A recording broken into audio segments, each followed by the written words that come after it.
The US, Hamas and Israel have signaled that a possible deal is closed as the calls for the release of hostages grows.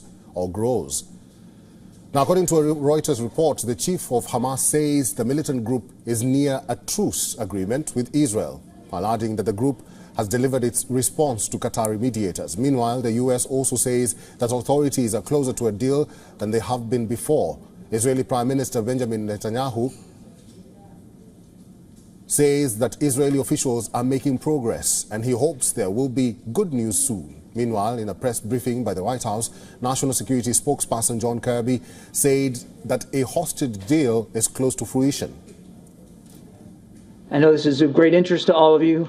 I just want to let you know we're still working this hour by hour. I do not have an update for you on the hostage deal that we're trying to negotiate. But as you heard the Deputy National Security Advisor say yesterday, we believe we're closer than we've ever been. So we're hopeful. But there's still work to be done, and nothing is done until it's all done. So we're going to keep working on this.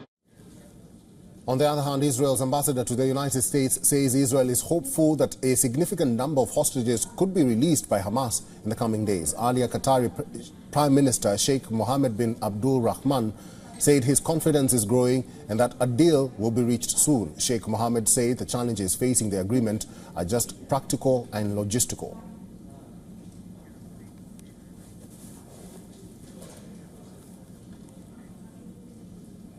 Avi Hyman is Israeli government spokesperson. He is now joining us live from Tel Aviv. Sir, welcome to the show and thank you very much for joining us at this hour.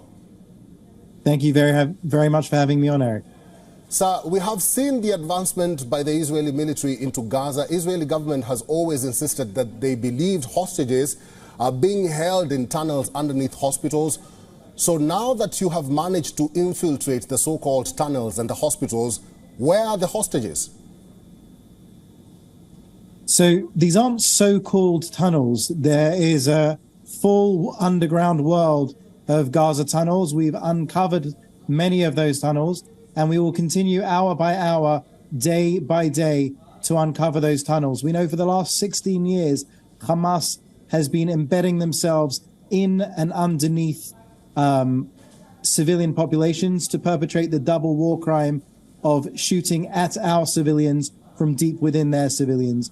We've seen underground tunnels, like you said, under hospitals, under mosques, under schools, etc. We've seen ammunition and munitions kept under children's beds, children's cribs, etc. Sir, the US and Qatar both say that the deal on hostage release is close. Is that the same feeling from the Israeli side? And what does this deal entail? Well, we certainly think that we are closer than we've ever been to a deal, and we hope and pray for the immediate unconditional release of those 240 Israelis being held by Hamas. Men, women, children, infants, and babies.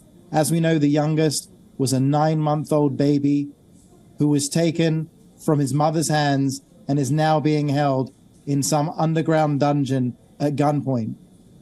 Nobody in the world should think that it's okay to take hostages, to take children, babies hostage. So we call for their immediate release, and we hope that that comes to fruition very soon. Part of our mission, as you know, is twofold. One, to destroy Hamas, their military machine, their government over Gaza, and to have those hostages be released, those 240 Israeli hostages. Sir, let's talk about that mission. In all your operations, how are you able to distinguish between real militants, the Hamas, or terrorists, as you call them, and civilians? Because all we see is the number of civilian deaths rising and little on Hamas militant death.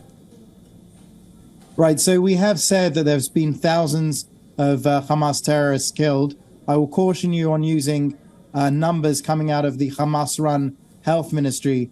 Any information coming out of the same people that just weeks ago were beheading Israeli babies, killing Israeli children in front of their parents, killing their parents in front of their children, and again, taking 240 men, women, and children hostage, is not someone I would go to for up-to-date data on anything. But still, sir, if at all you say that, how can you quantify that at least these thousands of militants have been killed? We are not seeing the numbers. We are not seeing anything coming from the Israeli side. Well, what you're seeing is a robust mission. We have gone into Gaza. We have taken control of large swaths of Gaza. We are moving forward. We have done what no army in modern history has ever done, which is we have asked the civilian population to move out of the line of fire. 1.1 million civilians have moved southwest, in fact, to the safer zones through the humanitarian corridors. This is unprecedented in modern warfare, but it's very important to us because our mission is to free Gaza from Hamas. Our fight is not with the people of Gaza, it is with Hamas. And actually, we are very surgically going specifically after Hamas terrorists, again, in a way that no other army has done in the past. And when the dust settles in Gaza, when the dust settles and actual numbers come out, not Hamas numbers, we will see that what Israel has done is set the gold standard for modern urban warfare. Sir, let's talk about what you've just mentioned there. The directive to Gazans has always been go southwards. And now there are reports that the Israeli forces are advancing to the south. So why subject Gazans to a situation where they're sitting ducks waiting to be attacked? Where are they supposed to go in real sense? Right, so I'll clarify again what I said, and you can play the tape. I said that they should move southwest to the coastal area, close to the Rafah crossing with Egypt, where all the aid is coming in. We're all for as much aid as possible, aid that will go directly to civilians, aid that is not stolen by Hamas as it has been repeatedly. So we know that the people in Gaza that have plenty of food, fuel, medicine, and really anything that they need is the Hamas terrorists underground in those underground tunnels. So what we're doing, and we're supposed to be the enemies, is we're saying move southwest to that safer zone, and there you'll be, the international community will provide you with everything that you need, and you'll be out of the line of fire. It is true that we are moving south to places like Khan Yunis because there is Hamas terrorist infrastructure that needs to be destroyed there. But we're doing our utmost to attack Hamas while avoiding civilian casualties. Sir, allow me to read to you a statement from the EU Foreign Policy Chief where he says, and I quote, "One horror does not justify another horror. War has its rules, and that the humanitarian situation in Gaza today is absolutely horrific."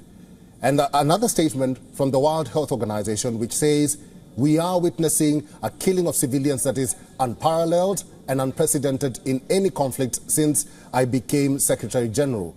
Both statements are accusing the Israeli government of killing babies, killing the innocent, and that you are not listening to anyone and you are letting your anger drive you.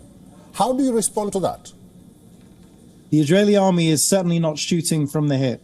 The Israeli army, as you saw, spent weeks planning this mission, going in surgically in a way that no other army has done before. People that are providing numbers and data from Hamas are doing Hamas's propaganda work for them. And it doesn't matter if they're an international organization that is well known. If they're using Hamas data, that is not legitimate data. What we say clearly is if you were with us on October 7th, when we were the victim, be with us now when we become the victor. Our war is a just war to defend our families. We will move forward with our mission to destroy Hamas so that never again will those savages be able to cross our borders and perpetrate the worst attack on Jews since the Holocaust. Never again will Jewish children cower in closets. Never again will Jewish mothers jump on top of their children to protect them from incoming missiles. And never again will Hamas terrorists come over our borders and behead our babies. That's what I say. All right, I've been talking to Avi Hyman, the Israeli government spokesperson. Sir, thank you very much for talking to us today on WION World is One. Thank you very much, Eric. WION is now available in your country. Download the app now and get all the news on the move.